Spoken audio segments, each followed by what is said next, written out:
Well, good evening. It is 7 o'clock. Everybody will stand. We'll begin our evening with opening prayer. I'm going to ask Board Member Jeff Harris to lead us in prayer. And then following our prayer, our local FFA President, Paul Jones, is going to lead us in our Pledge of Allegiance. Your gracious Heavenly Father, Lord, we thank you for this day. Lord, thank you for letting us come together, Lord, just to praise and conduct your business, Lord, that you be honored in all that we do, Lord. Lord, I pray you continue to speak with our school system. Lord, I pray that we keep our eyes on you and strive to serve you in everything that we do. Lord, again, we thank you for, most of all, for your Son, Jesus Christ, Lord, the blessing it is and the sacrifice that he made for us, Lord. In Jesus' name we pray. Pledge allegiance to the flag of the United States of America and to the republic for which it stands, one nation, under God, indivisible, with liberty and justice for all. Thank you, Mr. Steve. At this time, I'm going to ask Mr. Kilzer to call the roll. Shane Connor. Here. Benny Cup. Here. Jeff Harris. Here. Nikki Hutchison. Here. Clay Rogers. Here. Randy Cherry. Here. All present. All right, there is a quorum present, so we will officially call this meeting to order. Welcome everyone to the February meeting of the Board of Education at Chester County High School. And the first item on the agenda tonight is a recommendation to accept the board agenda. I'll make a motion. Second. All right, motion's been made and seconded. Is there any discussion? There's no discussion. All those in favor say aye. Aye. Any opposed? All right, so the agenda is approved. That brings us to the consent agenda. Do we have a motion to approve that? I'll make a motion to approve consent. Second. Our motion's been made and seconded. There is no discussion on that. All those in favor, say aye. Any opposed? All right, consent agenda is approved. We're going to begin our evening tonight with a spotlight on Chester County High School, hosting our meeting. And this time, our Principal Clay Murphy. Well, on behalf of staff here at Chester County High School, I'd like to welcome everyone to our high school. We're excited. I'd like to thank Mr. Kilzer and the board for allowing us to have this opportunity and to spotlight some of the things that are going on, and specifically some of our students and what they're doing. One of our parts of our vision statement is to prepare our students to be college and career ready. And we're going to show you some examples tonight of some students that have done something that's a little bit different than probably most of us did when we were in school. Some opportunities, and we'll kind of give you a rundown of all those opportunities at the end. But the first thing I want to do is let you hear from some of our students. So first, we're going to let Madison Lufter. She's a senior, and she's going to be talking about work-based learning and the opportunities that she had related to that. So,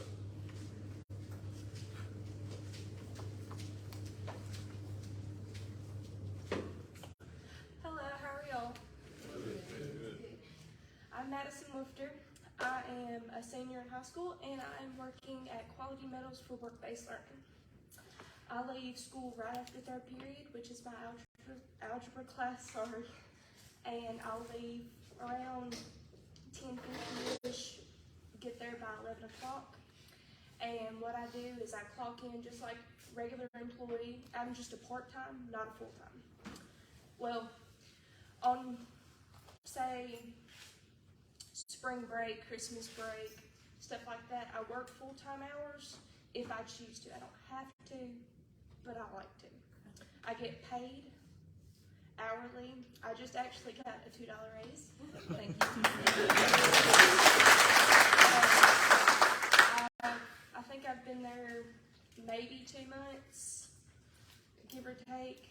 I really love it because it gives me a chance to get more responsibility in my life and better me for myself and uplift my career, because hopefully in the fall, if they accept me, hopefully, praying, that I'm going to TCAT Crump for welding, and I will be doing my classes nighttime here at the high school. Then I will be working at Quality Metals during the day from 6 o'clock until 2:30. So, give or take. well, thank you so much. Thank you. We'll talk about all the students that we have in work-based learning, give you a number, but that's just an opportunity where students in high school can get a little taste of the workforce during the school and hopefully prepare them for their future. The next one is talking about a little different avenue, and that's cleft the line opportunities. So Jacob Mutter is going to come up and talk about, he just took a cleft test, I believe. He's going to tell you a little bit about that.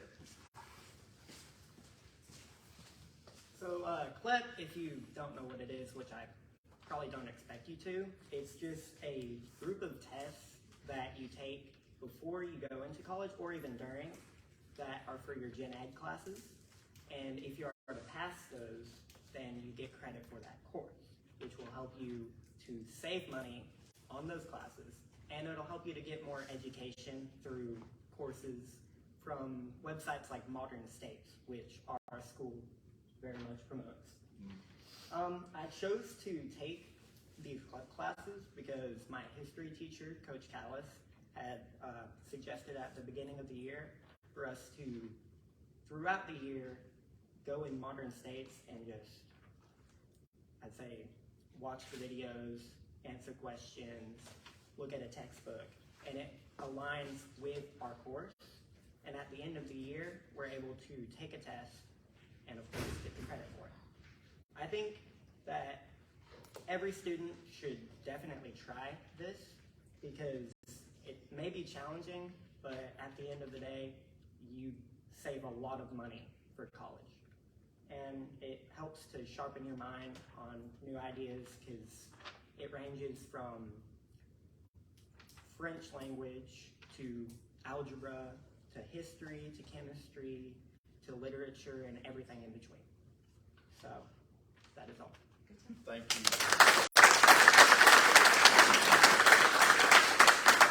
We had another student who was not able to be here tonight, actually two of them. One of them knew they weren't going to be able to be here in enough time that recorded an audio, and hers is about AP Access for All, so I want to play that for you guys.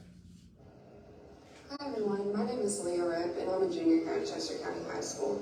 I'm unable to make it to the meeting today, but I still wanted to cover what all these AP Access for All classes have to offer. Towards the beginning of the school year, I was enrolled in an elective that I truly did not need for graduation, and I figured taking class I would need would be a better use of my time. I heard on the announcements one morning that they were offering this new course program, and I figured it'd be a great idea to knock out some of my credits I would need for graduation. After looking at their course list, I saw that they had a U.S. history course, and that's one of the ones I would have needed to graduate next year, and also use for the college degree I'm looking at achieving. I figured I might as well take it online. After talking with Miss Allie, we got myself enrolled, and it was probably one of the best things I could have done to knock out this credit. It was easy and at your own pace. They have all the information you would need at your hands, and the teachers respond quickly if you had any questions at all. Throughout the year, I would work on this during my free time, as I was also enrolled in 4 other college classes. Towards the beginning of my second semester, I was already a couple months ahead, and I figured I might as well knock out the rest of it so I could just focus on my college classes. In early January, I ended up finishing the entire course. Now I just have to take the AP test at the end of the year. I would recommend these classes to any student who likes to work ahead as well as earn college credits, in addition to those students who have used all of their dual enrollment grants and would like access to more opportunities to earn college credits. Thank you. Hi everyone, my name is Leah Rep and I'm a junior here at Chester County High School. I'm unable to make it to the meeting today, but I still wanted to cover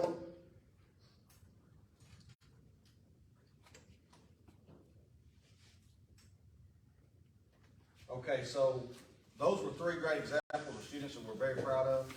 Students that have taken the initiative to go above and beyond just a regular classroom setting, to take opportunities to better prepare them for their future. And this next slide up here, and I think our school board has a handout of this. This is kind of by the numbers of extra things that are offered to our students here at high school. That first one is local dual credit opportunities. We have 348 students that are enrolled in Jackson State dual credit opportunities in our wellness, our senior success, computer applications, and personal finance.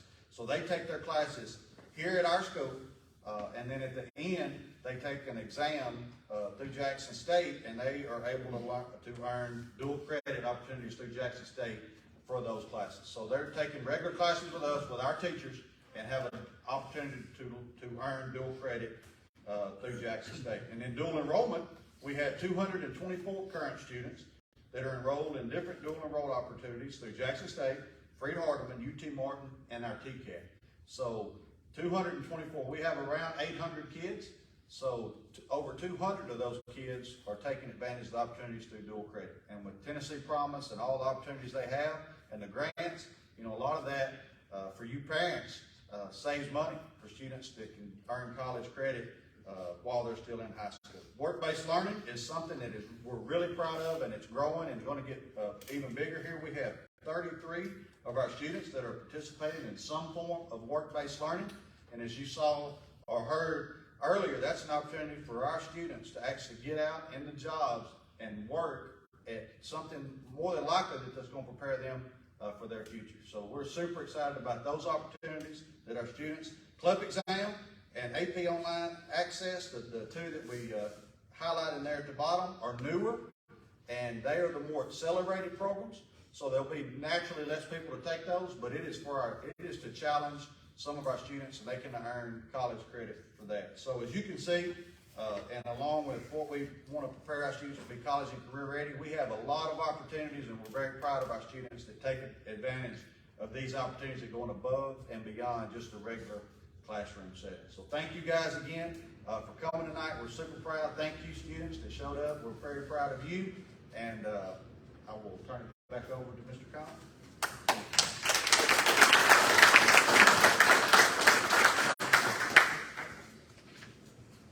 Thank you, Clay. Appreciate it. Next tonight, we have on our list of delegations, we're honored to have present at our meeting State Senator Paige Wally, and he is here tonight to present and speak to some specific legislation that pertains to our school district. And so we just will ask you to come and share with us. Thank you. Where would you like me to stand? It'd be easiest for people to see and hear. Right here, okay? Yes, sir. All right, well, Mr. Kilzer, board members, Mr. Murley, all the good folks of Chester County, thank you for the privilege of getting to come and share a bit with you tonight about your state Senate district, what we're doing in Nashville, a little bit particularly about our education initiatives, and then I'd be glad to answer some questions for you before I have to excuse myself. And Paul, thank you for leading us in the pledge today. I want you to know something. We met in our Senate session this morning after we had breakfast at 6:30 with all the FFA folks around the state. We start every session with a prayer, with a pledge of allegiance, and then with something you don't hear very often. That's a salute to the Tennessee flag. I don't know if you've ever even heard it. You know what the Tennessee flag looks like, and the salute to the Tennessee flag goes like this: 3 white stars on a field of blue. God keep them strong and ever true. It is with pride and love that we salute the flag of Tennessee. So we are all proud Tennesseans. So I want you to know that we foundation set before we start any conversation about legislation, ideas. We bow our heads to God, we salute our flag, and we recall what a great state we live in. It is a great state. I want to give you just a few little bits of encouragement about that. As we are kind of in the middle of this legislative session, which started in the latter part of January, will probably go until around the 1st of May, we take on a whole variety of issues. And you'll be seeing, I'll try to write about them each week in the Chester County Independent, so hopefully they print the article. I try to post on Facebook about that. But a couple of the biggest things we do, obviously, are education and then our state's budget. I'm going to press pause for a second because I want you to know about our Senate district. Our Senate district that I have the privilege of representing is made up of 8 counties. Fayette and Haywood on the west side, and then we have Hardeman, McNairy, Chester, Hardin, Wayne, and Lawrence. So those are 8 counties if I got them all. It's the largest geographic district in the state. Every state Senate district, there are 33 of them, has about 220,000 people within it. And I want to say how proud I am to be Chester County's senator. I served in the House of Representatives back a long time ago, when Mr. Kilzer was a very young man. We were all young. That's right. I was much younger and had hair, and it was brown. My wife actually worked here, not in this building, wasn't here yet, but at the old Chester County High School as a guidance counselor. And we have wonderful memories of her working here, and our kids playing ball here and doing all kind of wonderful things in Chester County. It's a special place. You know that. You might want to keep it a secret, because Tennessee's being flooded with new residents. People are moving here in droves because they know who we are and what we are. They're coming from places like Illinois, New York, California, Oregon, all those places where a lot of the citizens are struggling with high taxes, government overregulation and overreach, a disengagement of schools from parents. We're not like that. We're not going to be like that. So I wanted you to know that. I want you to know, too, that what you're doing here is really remarkable and very reflective of what we're trying to make sure we resource you to do in education. Tennessee, by the way, is one of a very few states that, coming out of COVID, had a remarkable budget surplus. We never stopped doing business, even though it felt like it. Tennessee is the lowest tax state per capita in the nation. I know all of us think we're taxed to death. Go to any other state, and you're going to be taxed per capita more than you are here.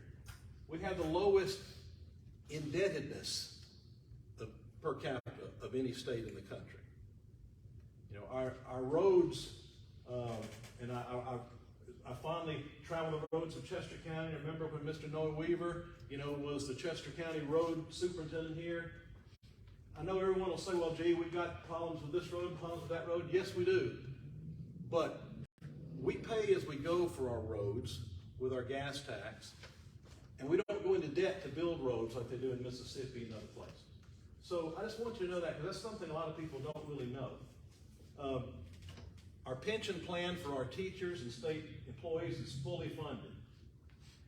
We have a AAA bond rating, which, for those of you familiar with that, that's pretty darn good when it comes to how we manage taxpayer dollars.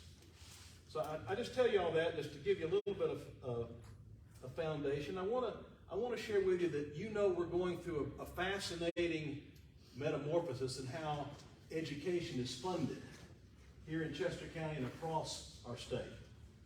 We're transitioning. I hate to confess it, but 30 plus years ago, we went through another one of these, and it was called the Basic Education Plan, the BEP that all of you have heard about. 30 years ago, that was new. And that came about because small school systems like Chester County weren't getting their fair share of monies from the state compared to the Memphises and Nashvilles. We changed that when I was there a long time ago. I served till 2000 and then got out and worked in a variety of other places, and then came back 2 years ago in our state senate.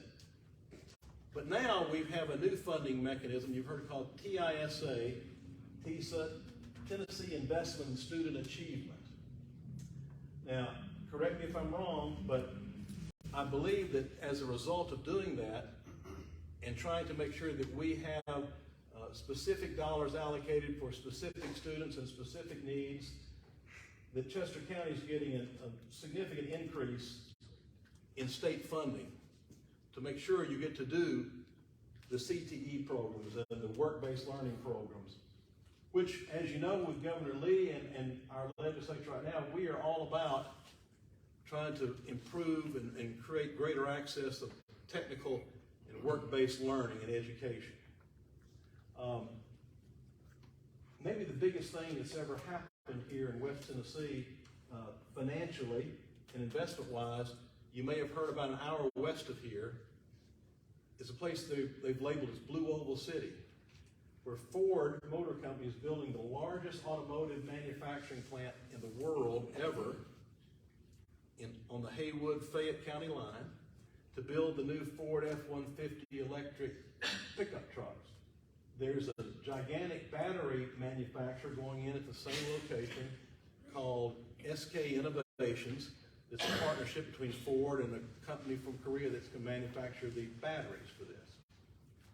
Fascinating thing, it's all supposed to be zero environmental impact. I mean, everything is kind of the latest and greatest in trying to be conservationists and thoughtful about what we're doing in the environment. But let me tell you why I'm mentioning that to you.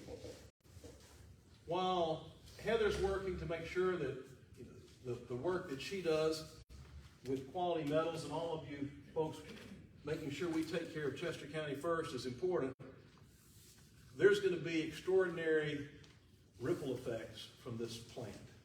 People looking for places to live, to have secondary manufacturing sites to feed into that giant plant. They're going to be probably having 9,000 jobs there. You know, they won't say it, but for a person coming out of school or any entry-level person, about $35 an hour is what they said 2 years ago starting out. That's just the frontline work, but that's just, you know, on the assembly floor. That doesn't count everything else that goes with building a city and an industry. People are going to want to be around here because your school system is really extraordinary. And it's my job to make sure that we try to make sure that it's funded as it should be, that we don't put you at a competitive disadvantage by utilizing things like you might have heard of, we love acronyms there, so the TISA, Tennessee Investment in Student Achievement. You've heard another one called ESAs, Education Savings Accounts. That is something I've never been comfortable with. That's basically saying, we're going to give you a voucher, and you go wherever you want to go. Now, on some ways that sounds good, but the reality of it is that that voucher won't get you very far when you try to go to a school like a USJ or somewhere else. Other schools won't take every student. You know, they cherry pick, be it athletes, be it, you know, the extraordinary academics and the AP students you got. They won't take special needs students. And I say they won't, most won't. So I've been very careful to make sure that we prioritize fully funding our public schools and not trying to divert resources to other, what sounds like creative and interesting, you know, investments, but really not. Now, we do have these in Shelby County, in Davidson County, and probably going to have them in Chattanooga, Hamilton County. It's where they have extraordinary numbers of just failing schools, and they're looking for some, you know, kinds of ways to break out of that cycle. I have a few pieces of legislation we're working on, and I think our board members might be in your handouts. I'll just reference them without going into much detail. One I've heard a lot about over this last summer and fall has to do with third grade retention. Third grade retention is based on the premise that if a child is not reading at third grade level when they complete the third grade, that their destiny is well determined. I'll tell you what I mean by that. Kindergarten through third grade, you learn to read. Fourth grade on, you read to learn. If you haven't learned to read, you can't read to learn. And what we have found is that when kids aren't able to read at grade level by third grade, on grade level, they are, you know, just have really high probabilities of poor outcomes, not only academically but in life.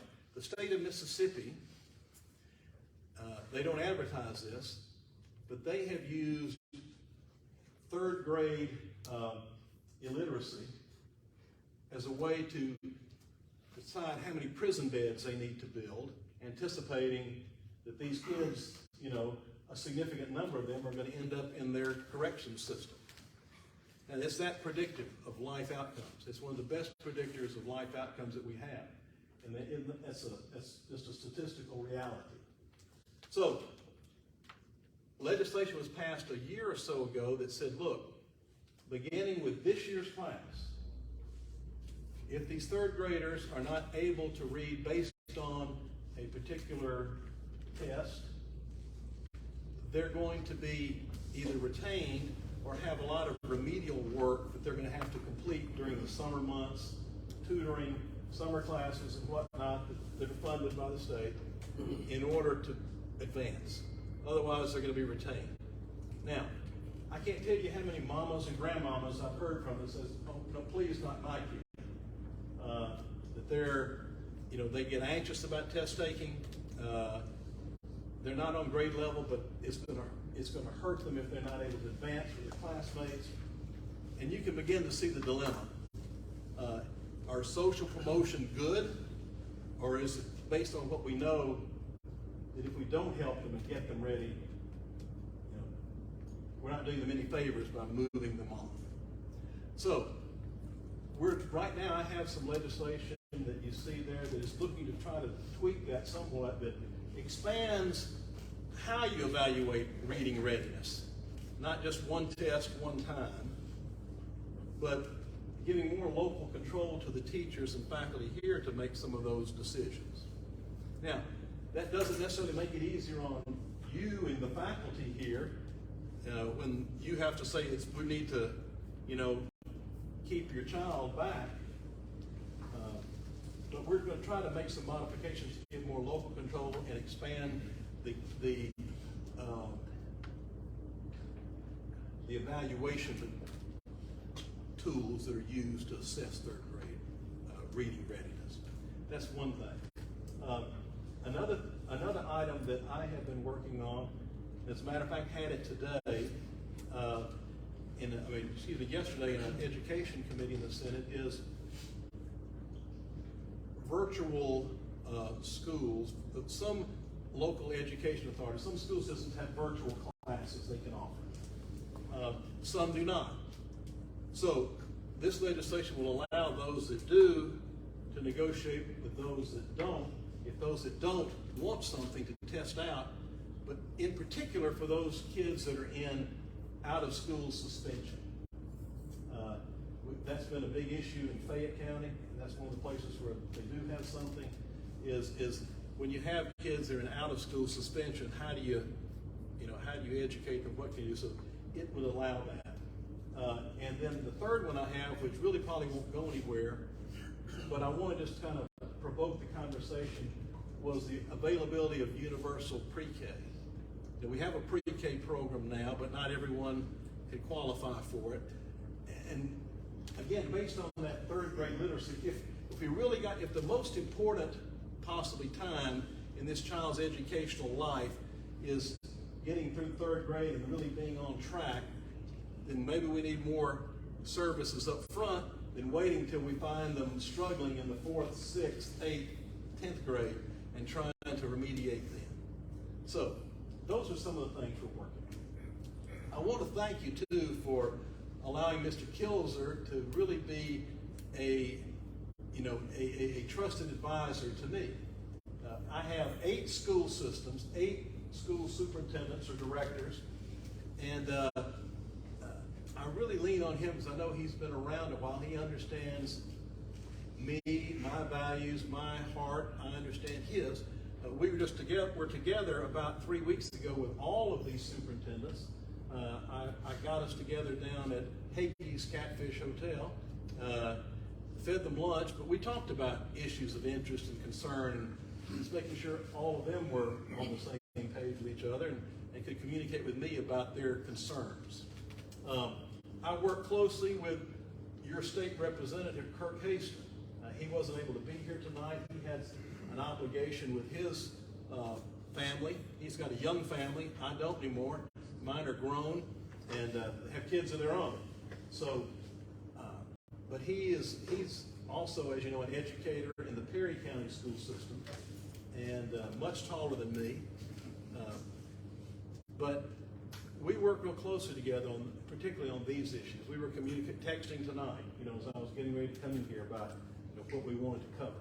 So he's a great ally and a great supporter of what we're doing here in Chester County in our schools and supporting our schools.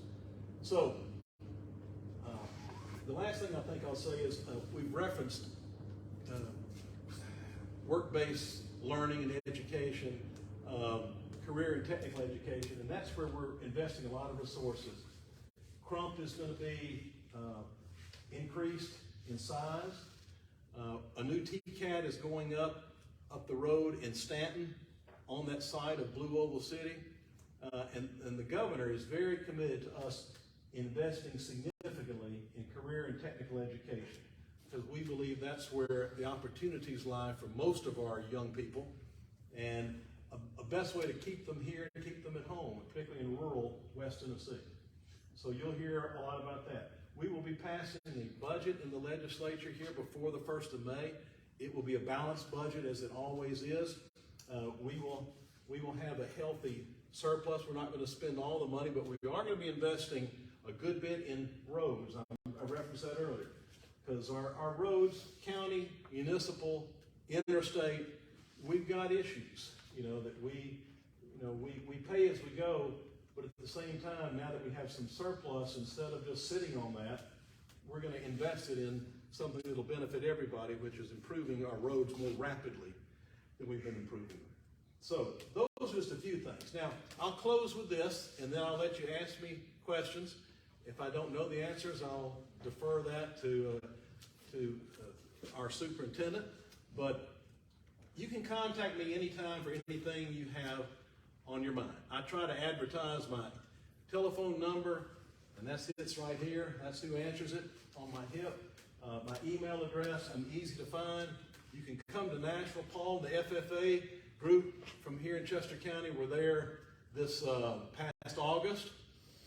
I just had about 50 students from Hardin County there last week, the bowling champions. So they have bowling as one of the TSSAA sports, so they've got bowling figured out in Savannah. So the girls have won 10 years in a row, and I think the boys 3 years in a row. So we had the bowling teams up, and the mamas and daddies and everybody. They got to come see your capital, and I would invite you, come see your capital. Come see your Senate office. We'll make sure you get toured about, get to see whatever you want to see, get to come to our committee meetings, or if we're in the legislative session in the Senate chamber, come to that. And I want you to know this is yours. I just have the privilege of sitting in the seat there, but this is your seat. So with that, let me stop, and I'll be glad to answer a few questions, and I'll have to excuse myself and I head to Savannah from here. Anything I can answer from anybody? Well, I'm going to tell you this. I learned this very early. I'm a psychologist is my background, training in trade and community mental health. I used to help run Quinco here and in the other counties where it is. But it was this. If nobody has questions, it means you've done an amazing job of explaining everything. Everybody's happy. Everyone's content. And so I'm gonna infer that's the case. So before I leave, I want you to do something for me. I want you to be still. I want to take your picture, and I want to get a picture with your board, and I'm going to excuse myself because and if any of you want to be Facebook friends, I'm the easy guy to find. There's one in the world named Paige Wally. It's like a boy named Sue. That's one advantage. One advantage for having a name like this. So if y'all wouldn't mind me doing this, I'm going to take a couple of them here because I love chronicling everything. And I'm going to take a picture of our board right here. All right. Everybody's smiling and looking happy. Thank you all for letting me be with you tonight. And anything I can do for you, just find me on Facebook, my number. I think I gave out some cards tonight too. I usually put it, if Chester County paper usually puts my contact information there each week too. So I'm not, and then get online, Tennessee General Assembly. That's our webpage. You'll find it, Tennessee General Assembly. And then you can drill down there, find anything you want. You can watch any hearing. I mean, everything is posted. It's live. the bills, the amendments, the debates, everything. So we try to be as transparent as we can. And then the last thing, I guess I'll say the last thing, broadband access. You know, we're rolling that out, investing a lot in it because we know it's just like electricity used to be for my parents and grandparents. You know, it's a utility you've got to have now. It's not a luxury. If you're going to be educated, if you're going to engage in commerce, if you're going to work, if you're going to be entertained, I've even figured out how to do it on my TV. I don't have cable anymore. I actually have one of these, you know, or I use my Wi-Fi. So, thank you all again for the privilege. Anything you need, I'm available to you. God bless you.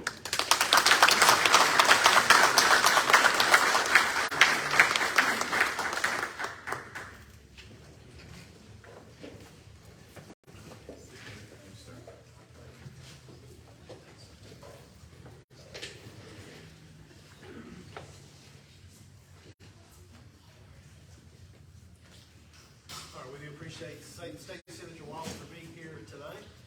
From that, we'll move on to a couple items of business that we need to address. The first of those is a recommendation for the board to approve some additional courses for Chester County Junior High School. I'll have Director Kilzer elaborate on that. Well, as you see in your board packet, this is part of the plan that we have regarding the Innovative School Model grant that we're working through. I wanted to just stop first and just compliment the high school on bringing people out like Madison, bringing other people out like, I guess they've already left. Yeah, they just left. They did. Awesome with the Mutters and just the opportunity. I will share this just for everybody's knowledge because I got to sit in with Jackson State when they were talking about dual credit opportunities in the Southwest region with many districts represented. And they were complimentary for our Chester County High School because we ranked #1 with the number of students that enroll here and also sign up and complete dual credit courses with Jackson State. So again, what we're trying to do here is expand those opportunities for our students, not only in high school, which is where we are spotlighting tonight, but even drilling it down to our junior high program to where we can begin to incorporate those preparation courses for the CTE, where, as you see from your board packet, the reflection is that you'll have 3 specific courses, even starting as early as 6th grade. This is not necessarily focusing them in one career path, but it's just broadening the scope of understanding for them to realize what opportunities are out there.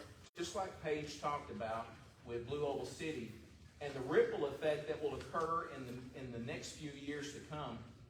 As you see here, we are going to be offering career awareness for 6th grade, career exploration for 7th, and then for 8th grade, where we do our youth science aptitude, career aptitude and interest surveys. That's also going to be coupled with the career advising and planning, which is their 8th grade year.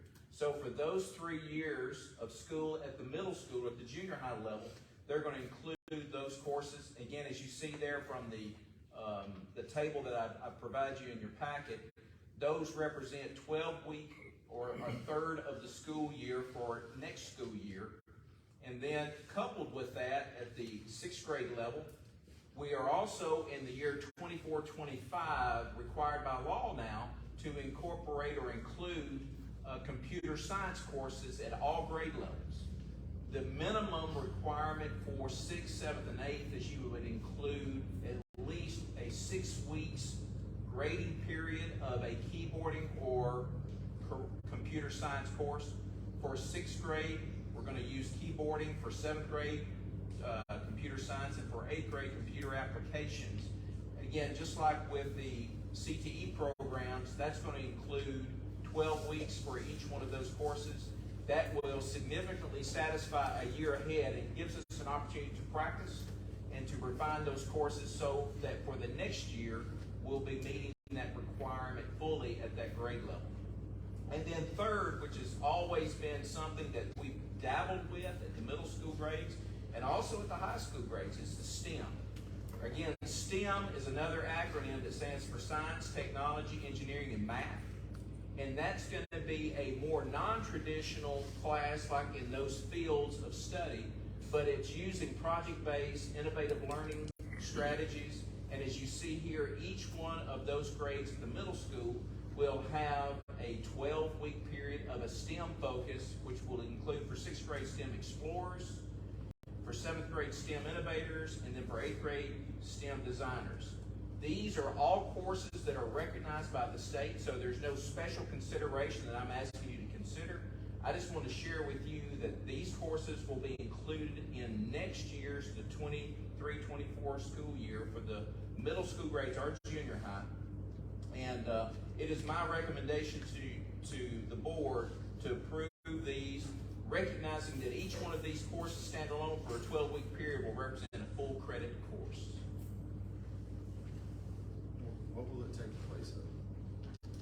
We are adjusting their middle school schedule similar to what the high school has, where each class period now will be reduced down to about a 55 to 57 minute class period. So it affords the time for these students to incorporate that in their regular class and still get their math, science, social studies, and English language arts. It says that these are on the education website. Are these classes, do they have like a standardized, do they have a curriculum by the Yes, state? they have a curriculum with the state. Okay, so the types of career awareness that will be included in this is a state standard? Yes, yes. These are all state recognized. You have to, now at the middle school, there's a lot more flexibility with CTE courses. Since they're not focusing on one specific area, whether it's agriculture or automotive, this is just a general, so all of the teachers who have the endorsement codes to teach the middle school grades can teach the coursework. And then one in particular, and I think it's one of our teachers has to go back and get some additional training in the next few weeks or months with one of the STEM courses.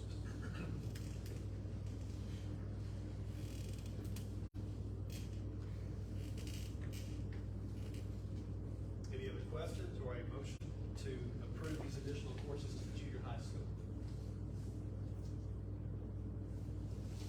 So this is just like making it kind of match what the high school schedule is now, not changing the high school schedule. The high school schedule has been adjusted slightly. The 7th period of the day has been shortened to about 6 minutes, but the other class periods are traditionally the same amount of time. A little bit longer because of the shortening of 7th period. But yes, the schedule's going to be really close. 7th period's only 6 minutes shorter. 6 minutes shorter. Yes, 40, instead of, right now it's 50, well, it's going to be 45 minutes, so 6 minutes shorter, so it's 51 minutes. That's already changed. Not right What will now. change with this? Well, this is just for junior high. This is not, again, the schedules is not necessarily board action to have to take, but that was the effort, is trying to get the junior high and the high school taking feedback that I've received over the course of this year, plus the work that we're doing with this innovative school model to get more consistency between the junior high and the high school structure, so that there's an easier transition also from junior high to high school, because that's even been a conversation that happened here back in the fall, where some students were talking about the junior high schedule as it is now and how it was hard to transition to a high school schedule.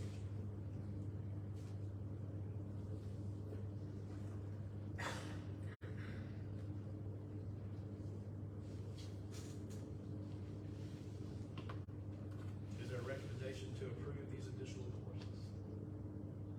Or there is a recommendation, is there a motion?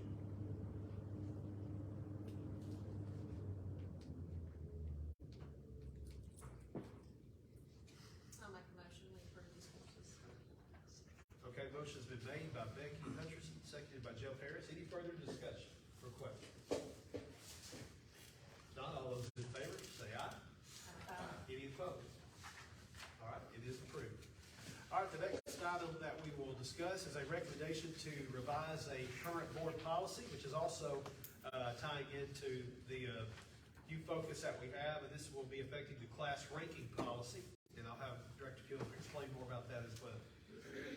Again, in your packet are two examples or two of the policies. One is the actual that's just titled Chester County Board Board of Education, class ranking. The policy number is 4.602. That's actually what's on the books now. What I'm providing you is to compare it with is one that's titled Chester County Board of Education Draft. Same general setting for 4.602. As I shared with you in your board packet, as we were reviewing these policies that may need adjustment, remember, if you remember from last month, the adjustment made for what additional points can be attributed to honors classes, those that generate industry certifications, those that have an AP or a CLEP opportunity. Those courses have 3, 4, and 5 respectively. Of course, additional points that can be added to that as long as the students complete the exit exam. When we reviewed that, we noticed also that in this policy 4.602, as it reflects in the accurate one, you have a list of honors courses mentioned that in some cases are not considered honors now. And then we've also, based on feedback from the high school, from the faculty advisory committee earlier about requesting, and this has been requested in years past too, about offering some honors math courses. So we're going to start by recognizing an Algebra 1 honors course for the 23-24 year. So we wanted to make sure that this policy 4.602, as it reflects, it says that these students, and this is, I don't know what number that is on the line, beginning with students entering the 9th grade in 2013, that should be updated itself, so I should change that to 2023. So we're showing how old this policy was before. And after seniors recognized as honor scholars must, it lists what they must have, and then it says in the last bullet, receive credits with a minimum of 7 specific honors courses identified. And then the honors courses listed at the bottom below that. There's 5 on the first page, and then 3 more. Well, there's 1 more on the next page, but in our current plans for the 23-24 year, we are removing or reducing the anatomy and physiology as one of the honors courses.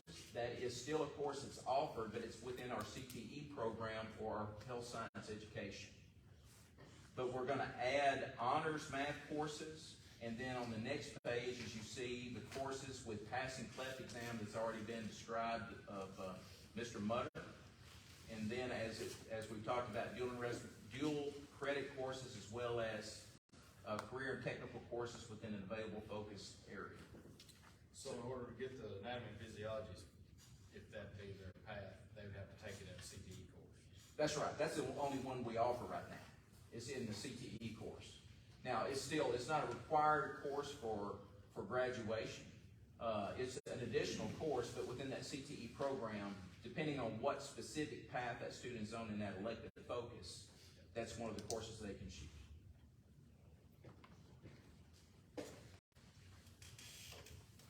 So it's my recommendation that, and again, the policy will not reflect the line out of the anatomy and physiology. It will be cleaned up, or that will be removed pending the board's decision. And then the additional ones that I've highlighted and underlined will be added to that list of the available honors courses. How many honors courses in math are you? We're going to start off with Algebra 1 and then grow from that. But that'll also depend on student needs, student requests. So A and P was a science credit, I'm assuming, when it was. That's correct. It was considered like a biology 2. Back years ago, that's what it was called, and it was considered an upper level biology class.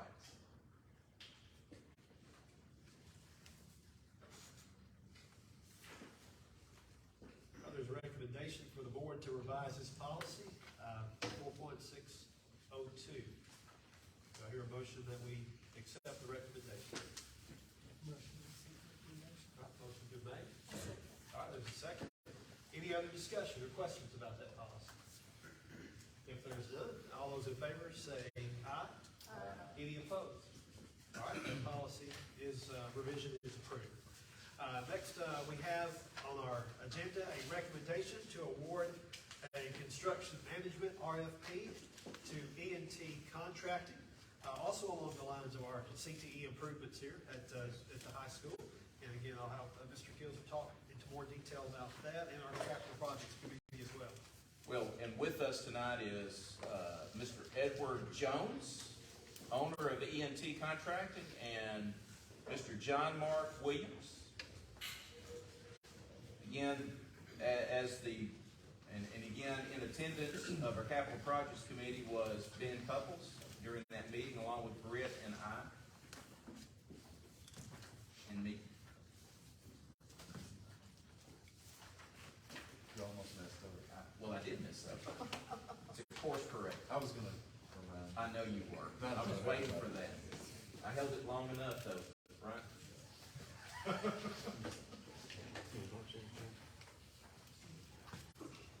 But again, they were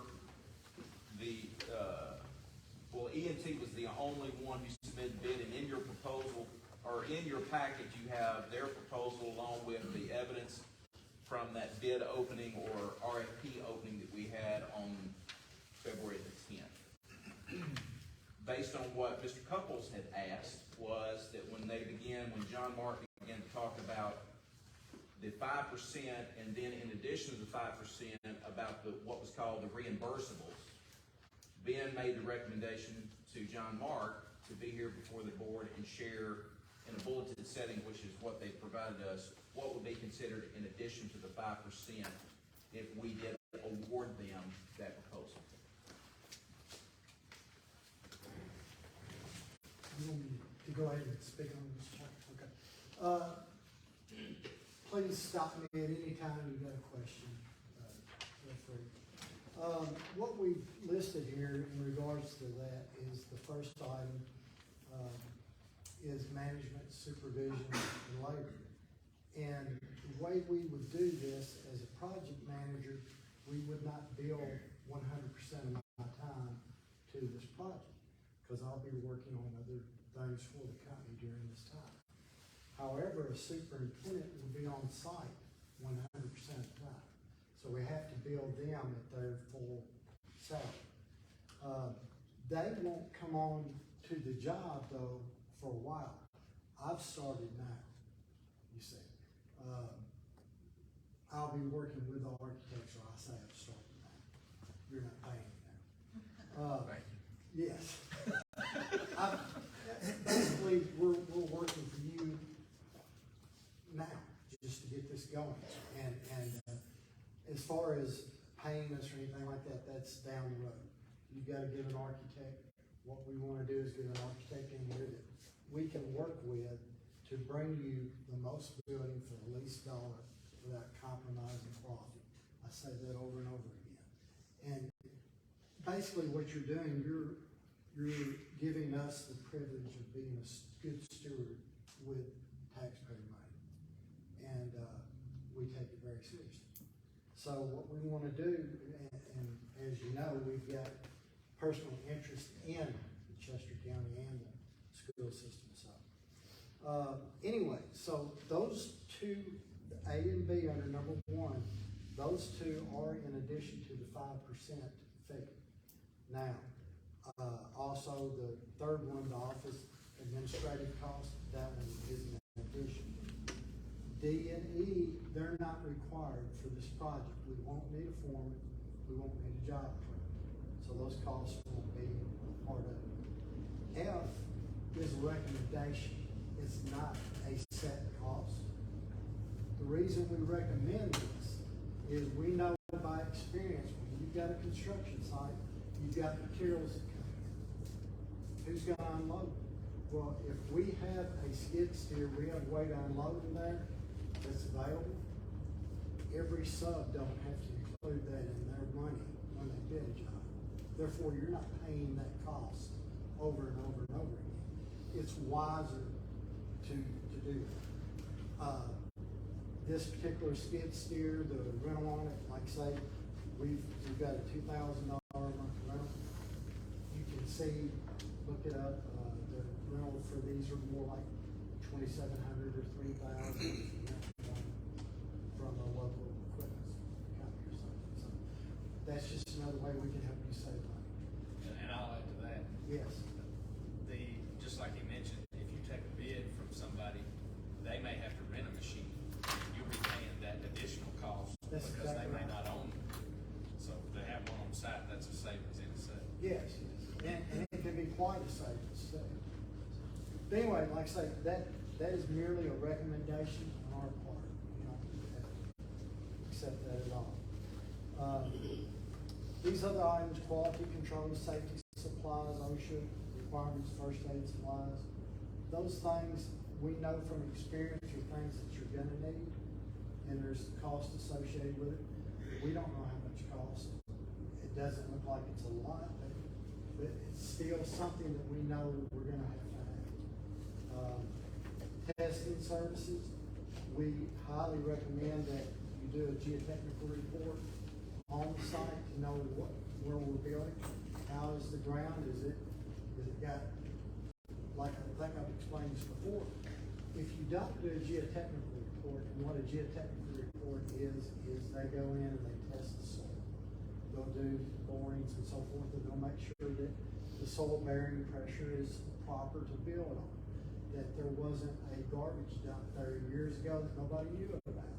And when we go to digging, next thing you know, you get a lot of unsuitable soil. You get a lot of costs that you didn't know you're gonna have. So you find this out up front. The architect generally will kind of take care of getting the report for you if they don't do it. Testing services, such as testing for concrete, making sure that you're getting the strength that is specified. Testing asphalt, there's steel testing and various other things that you may not need, but we do highly recommend we do that as well. Now, you can probably put those services in a bid package and bid it out. Don't have to necessarily, but that is an option. There's only one game in town though that does that. It does the testing. So out of Jackson. But surveying may be different. We will need somebody to lay out the buildings. So that might bid that out. Temporary utilities, cell phone expense, that's included. My cell phone and the superintendent's cell phone are included in that price and number one. Also, what I didn't mention about my time in this is I'm also the estimator. So you're getting an estimator and a project manager all in one. There's not going to be a separate fee for estimating. So, there will be temporary water and electrical costs that during construction that somebody's got to pay the bill. We don't know what that bill's going to be, but that's a cost that we know is out there. Internet services, we'll need an internet connection out there. If we do this like I think we should, we'll have a job trailer set up out there. We'll have meetings. We'll need internet service for ourselves out there. And you all may be visiting and need it as well. Barriers and enclosures, temporary job fencing, sometimes you gotta have that. If nothing else, barricade fencing like the orange top fencing that you use for safety. Traffic cones, and there's temporary controls. The construction cleanup, we know we're gonna have that. Dumpster fees, we know we're gonna have that. And even those things can be bid out. They can be put into a bid package and sent out for bids and get competitive numbers on those. Project sign, directional signage. You may and may not need that. There may be some need for some signage to direct people around this construction site of where to deliver, or what to do. So, not a big dollar amount there. Field offices and sheds, office trailers, storage trailer. Once again, the office trailer, that is a cost. Don't know what it would be. We can use a bigger trailer and it's gonna cost more money, but it gives you a meeting place as well. We could go in with a smaller trailer and save money and not meet there. We could meet at the board office or wherever you would deem that it would be necessary to save money. So we're open to all of that. It's just recommendations that we make. Storage trailer, generally we do have those on site. Things come in that we'll need to keep by the weather, door frames and doors and windows and such thing. Materials and equipment, there's always a need for, when we say small tools, I've not been on a job yet, even as a construction manager, that the superintendent at some point doesn't need a drill or doesn't need something, that he's got to do something that needs doing right then, and he's the guy that's available. So we've always got the cost of the drill, or we've got something out there. Not big money again, but it's worth the mention. Gas, oil, and grease, that's other than the superintendent's vehicle. That would be like the skid steer, for instance, that piece of equipment, if it needs some maintenance or repairs or something. Miscellaneous, FedEx, UPS, blueprint costs, those are things we know we're gonna run into, and Porta Johns as well. We can bid all these things out, or most of these things, we can bid out and get competitive numbers. Then, first of all, is there any question right now in regards to what I just covered? And if you don't have a question now, that's fine. You can call me later, call me tomorrow, email me, whatever. I'll be glad to talk to you about it. So, all right, and then on the second page, I just did a kind of a brief and simple explanation of what our responsibilities are. And once again, like I said, we're here to work with architect to bring you a building that is going to last for a long time. And it's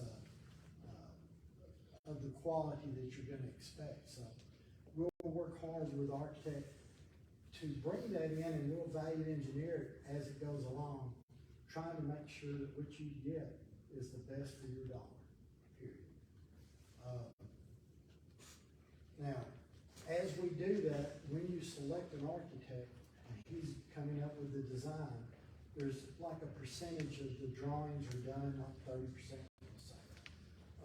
We'll start estimating and looking into it and checking the cost basically to see, are we on course to meet this budget? If not, we start cutting right there. We start talking to you all. We've got to be very diplomatic with the architect. We're not an adversary, we're a teammate. So we work with them to bring this in budget. We'll do it again around 75% drawings. We'll do another estimate, check it. And then once they are 100% ready to go out for bid, that's where we'll write a scope. We'll be writing the scope the whole time we're doing estimates and stuff anyway.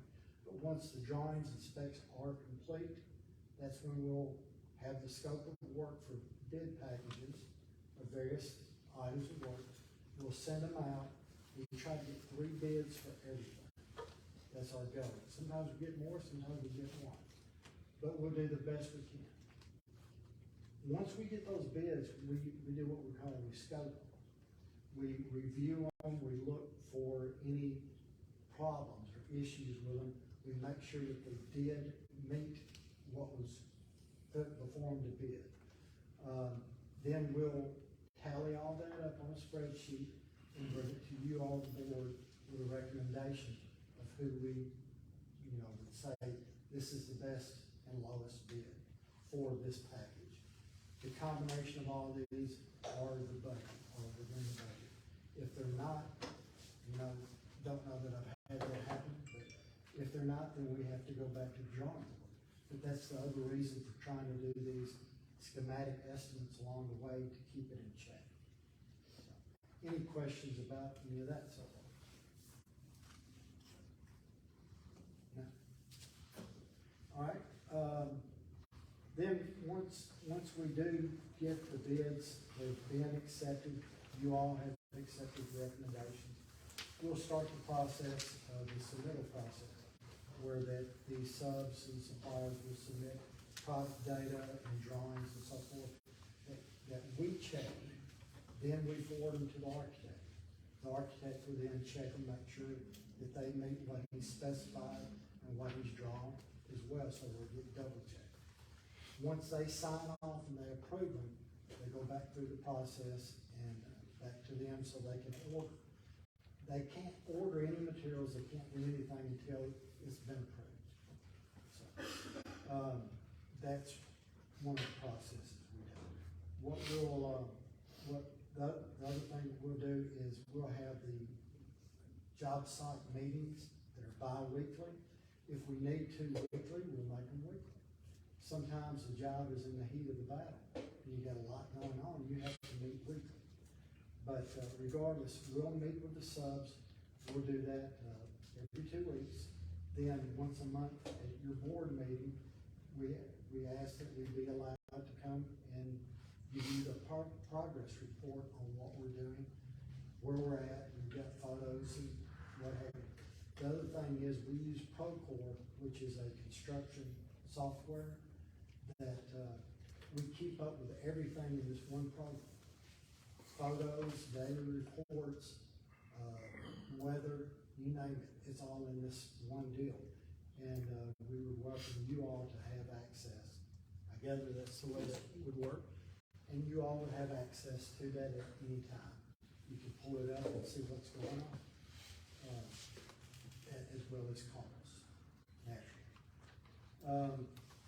One thing that I think we take very seriously is safety, and I know safety, there's a cost to it, but there is nothing more precious than a person's life, and we want all our workers to be safe. We want them to work safe, and we want them to go home to their families every night. So we take that extremely seriously. Then moving on to what I tried to explain on the AIA document. We may or may not use this, that's why I say such as a G702 or 703. Those are documents that are used by architects that we deal with, and it has a schedule of values so that it's easy for you all to look at and go, okay, this line item here, electrical, we've got this amount as the contract. They've done 40% of the work, that's what they're billing. We're holding 5% retainage, it's over here. We've paid them this much today. This is the balance left. All that's totaled. It's really simple and easy to look at and easy to keep up with. So we recommend that we use some kind of document such as that, but that's something that, you know, we can discuss in more detail at another time. Then lastly, wrapping this up, we ensure that you get all your closeout documents at the end of the job. You're gonna want warranties, you're gonna want training on any kind of equipment or whatever that you need. You're gonna want as-built drawings. If there were changes that had to be made in the field, we make them in the field. We draw on the blueprints in the field in red ink. We call them red line drawings.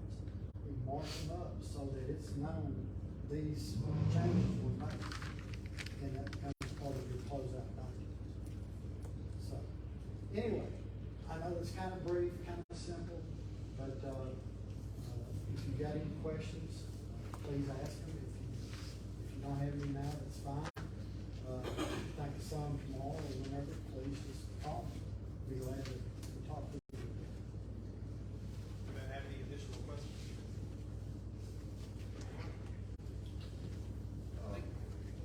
This says monthly, so you've seen the two buildings that we proposed to say we are ready to start now. We hire an architect. How many months do you think we are from finish? How many months of this are we gonna pay roughly?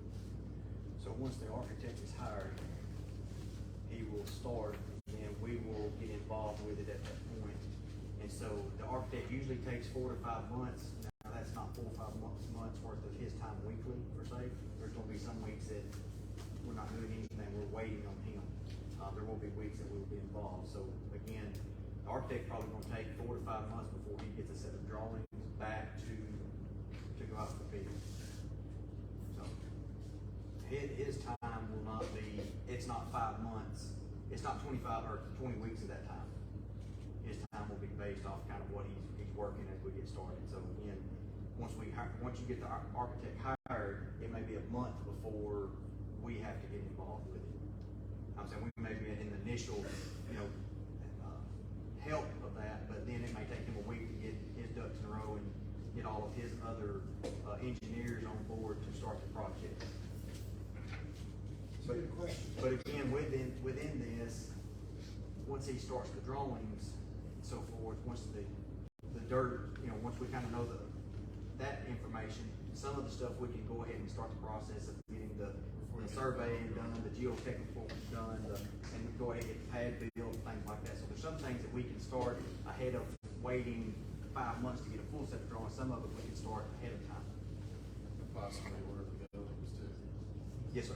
Depending on the So they're also gonna be 4 to 5 months out. Yeah, they're about 20 weeks out.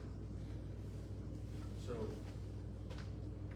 once we start building, how long do you think it's gonna take to build the two facilities? Depending on the style of building, I would say that the building will take about 9 months to build. And again, it depends on the style of building. So we'll have it 18 months. Could take 18 months. Now, you're saying depending on the style of building, is that gonna depend on the architect's recommendations, whether it be a metal structure or a block? Is that what? So if you go with depending on the price, again, when we do our Right. estimates on that, we look at a block building, we look at a metal building, we can look at the cost. The block building could go up faster because block's readily available and you don't have to wait 20 weeks on a metal building. So again, if the block building is comparable with price, then it's your decision whether you want to go ahead and move forward with the building or wait on the metal building 20 weeks.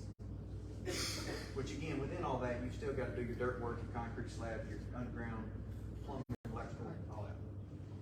Which will take that long.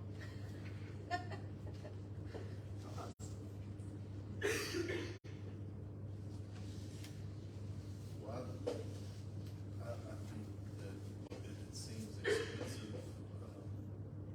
It seems like a lot of money, but none of us are professional builders, so I think that it's a necessary evil. Just because I know that it'll keep us out of trouble. We don't know what we need to build, so I think it's necessary, and not just for code and other things, but you're an educator. Coach Pretty has plenty to do, and there's nobody that's going to be pushing this, so we need somebody to push it, because we need this as soon as possible. They're obviously out of room, both the CTE, the auto ag, out of room, football out of room, so it needs to happen quickly. So, I'm in. Any other questions for Edward or John Moore? Thank you, Julie. Appreciate it. Appreciate it.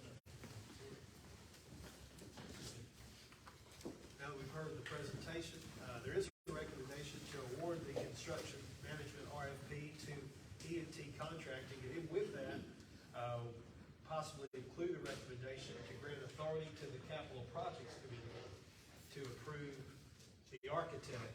That would just help to less delay, expedite the process. If we can have instead of waiting for another board meeting, that our Capital Projects Committee, which is charged with this anyway, would have the authority to approve the architect. We can meet as quick as 10 days away. Given that gives enough notice for area architectural firms that would like to participate in conversations. And, bring Teresa and Clint and James in on the conversation so that we can look at the existing drawings, which is all we have right now in both cities, and get it where it's within our means of financial resources that we have access to. I think it's vital that they're part of the process. Yes. They're the ones using it. So They it's definitely part of the need to process. have input. Yes, correct.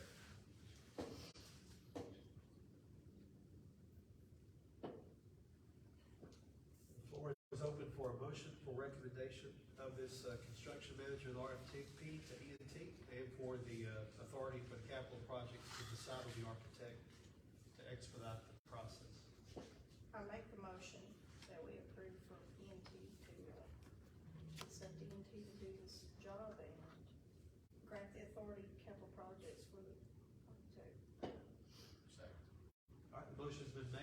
seconded. Is there any additional questions or discussion before we vote? All right, if not, all those in favor of approving that, say aye. Aye. Any opposed? All right, it is approved. The next thing and piece of business that we have to talk about is the opportunity for the board to bid out the liability insurance provider. And I will have Dr. Kilzer and just kind of talk more about that and what that means exactly. As you read in your board packet, November the 3rd, Stacy King, Thomas Leach, and I attended a meeting with a representative from the Public Risk Insurers. His name is Mr. Butch Twyman, and he provides an opportunity for liability insurance. He has solicited opportunities in the years past to offer a comparable product and service that we are currently being serviced and provided with the Tennessee Risk Management Trust. In this conversation that we had, I agreed to Mr. Twyman that I would ask the board to consider if we wanted to actually post or submit or provide an opportunity for different companies that offer liability insurance as a bid process, if we wanted to go to bid to do this. Let me just reflect on this. This was a commitment that I made to Mr. Butch because he has, through the last several years, requested that opportunity. I can speak frankly on my part and speak also for Stacy, who's here this evening, that in the years past, we have been, well, I inherited this job with Tennessee Risk Management Trust being the provider for liability insurance. This is the company that stood with us when we had the Opryland trip accident back several years ago in November that year. And I told Butch then, because he was asking for that opportunity then, I said, we're not getting out because Tennessee Risk has really stepped up and serviced us well during those years. We have no complaints with Tennessee Risk Management at all. In fact, Stacy and Thomas Thomas is not here tonight, but Stacy could speak, but we have no regrets with our partnership with Tennessee Risk. But as a commitment that I made to Butch, because he has frequently come to my office each year and asking for this opportunity, I told him this time I would ask the board to consider. But understand, and this comes from Stacy and I'm relaying it to you, when you open that opportunity to go to bid, Butch may not be the lowest bid, nor may be Tennessee Risk Management. I mean, when you commit to having a sealed bid pursuit, then you're going for the lowest and best. And that could be a provider that hasn't the quality coverage that we've been accustomed to receiving through Tennessee Risk. Butch Twyman does cover several school districts, many of the school districts in Shelby County municipals. He does service, he covers TSBA, if I'm not mistaken. But Tennessee Risk has a very large footprint also in Tennessee for their coverage. Tennessee Risk is Tennessee based. Butch's coverage includes other states too. His footprint in Tennessee is smaller, but it's more multi-states. Any additional questions or comments about that? Were there any like premium increase, anything percentage wise in the last few years as far as like after the fact of After the Opryland trip, I don't. It goes up some every year, just like most insurance coverages. I don't have the percentage for the last several years, but it's gone up a little bit every year. I don't think that we had a major uptick because of the Opryland trip, No. the accident that we had. Well, with so many of them, rates are going to change. Right. Well, the Butch's pitch to me was that if you go to bid, you're guaranteed you're going to get a cheaper premium rate. Now, that's his opinion, but that's what he shared with me. us.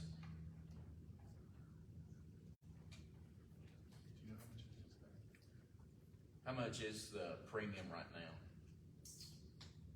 Well, I mean, it's not just one premium. You're talking workers' comp, general liability, So we're bidding everything? or fidelity. just the liability? It's a whole package. whole- It's it's a whole everything. It's student injury. It's everything. So you're talking about several different line items in the budget. But I This mean, includes all facilities, all personnel, any students, any type of circumstance. It's a vehicles. little over $200,000 for all of our insurance. But it's been proven. And if you go to bid, is there any guarantee this insurance is gonna be the same? I mean, like. There's no promise it's gonna be cheaper. Comparable, exactly. I mean, There's no promise. That's, again, like I told Ben, this is just a pitch that Mr. Butch has shared with me, that it will give you a cheaper premium. But that's just his testimony, his sales pitch. My opinion is something this vital to our school system. If we're happy with it, I do not see the need to open up a risk to bid something like this out. If we're happy where we are and they treated us well, we don't know what we get when we open the bid process. Until something bad happens. Until bad Right, happens. right. So you may be saving a little in the front end, but. Tennessee Risk was there for us when bad happened several years ago. But just out of respect for the request that was made to bring this before the board, is there anybody that would choose to make that a motion to go to bid? You may tell Mr. Twyman the board is happy with what we have, but thanks for the offer. Okay. All right, that's the end of the business items tonight. We do want to just spend a minute or two on updates, and each month we ask Mr. Gilzer to share with us just an update on the vision in our school system and particular things that we'd like to highlight. Well, and I appreciate what the high school is spotlighting, because it couldn't have gone better. They said it better than I could have. But as you see there is our brand of what this innovative school model will be for Chester County Schools, this SOAR to career readiness. And again, in this effort with this innovative school model, what I've shared with you in a copy of what is called Industry 4.0 Diploma Distinction, which will provide more opportunities for our current sophomore class and after, that at the close of this school year, they can declare to their school leaders or counselor that they want to pursue this path. And what it can do is provide more opportunities, more time during the 8 to 3 school day for students to be able to pursue paths like Madison testified earlier. You know, the great thing about Madison that we want to keep, we want to build on success. And, you know, every one student who does what she's done and the future that she has, we want to see that happen more for those students who choose that path. Our pursuit with this, more work-based learning opportunities, more dual enrollment opportunities, more local dual credit opportunities, affording more flexibility for students to be able to participate in those things, is not just for students pursuing a local or some type of skill-based career path. This is also can be used for students who are doing what we're already doing now, partnerships with Freed-Hardeman, partnerships with Jackson State, partnerships with other programs of study, and be able to pursue, whether it's like Freed-Hardeman, where they have several students who do an associate degree path before they graduate high school. The Industry 4.0 Diploma Distinction just affords them that opportunity with fewer interruptions during the day, plus there are commitments on the school system side to provide career counseling, frequent conversations with the students to make sure everybody's on track. We are going to utilize some of these resources to provide us a full-time career counselor for the high school. And that's going to also work with a career advising specialist who's going to be working with the junior high and high school.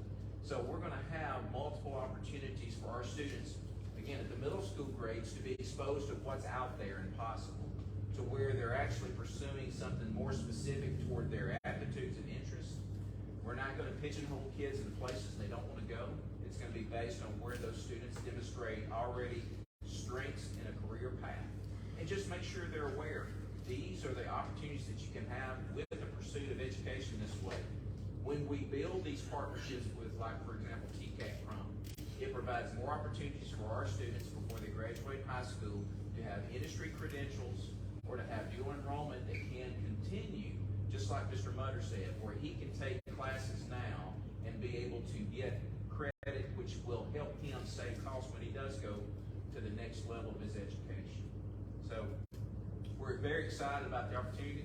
It's a lot of moving parts, a lot of conversations have been had. We look forward to continuing these opportunities, especially where we are going to have more of our instructors in high school who are going to be considered as adjunct instructors with TCAT Crum. So our students are going to be taking the same courses at our high school, but the students are not only going to gain credit for those who pass everything and earn the credit with the high school coursework, but also it's going to be a dual enrollment with TCAT Crum.